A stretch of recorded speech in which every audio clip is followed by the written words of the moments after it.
Actually I wanted to create content every single day, but कभी कभी ऐसा होता है कि सिचुएशन हमें अलाउ नहीं करता है एंड प्लेस भी सूटेबल नहीं होता है। कभी कभी शोर होता है, कभी कभी कोई कुछ ना कुछ दिक्कत होता है। Life, this is life and ये सब होता रहेगा। But if you want to do something, मतलब I want to create every single day, I want to show up every day, I like it.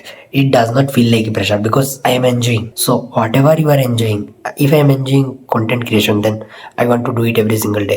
For a little time, it doesn't matter, but I want to do it every single day. And some days situation does not allow, but we have to create the situation. We have to search for a place where we can create content.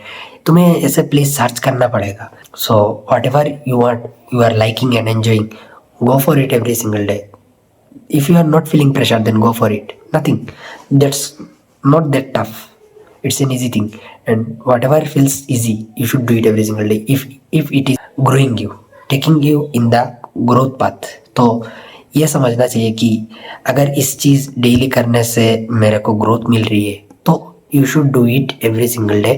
And neither you are growing 1% or you are growing 2% or 10% or 0.001%. Growth हो रही है, इस बात को समझ में रख के करते जाओ. And this is life. मैंने पहले भी बोला था, लाइफ में प्रॉब्लम्स आएगा ही आएगा. मतलब problem will not see that you want to do this, this work is left, ये काम रह गया, ये काम रह गया. Problem will not see. Problem कहीं से भी, इधर से आएगा, इधर से आएगा, कोई you can't even think of it. ऐसा प्रॉब्लम आएगा तुम कभी सोचा ही नहीं था. So be ready for the problem. Create situation and be ready to face the problem. Thank you. That's all for today. Bye.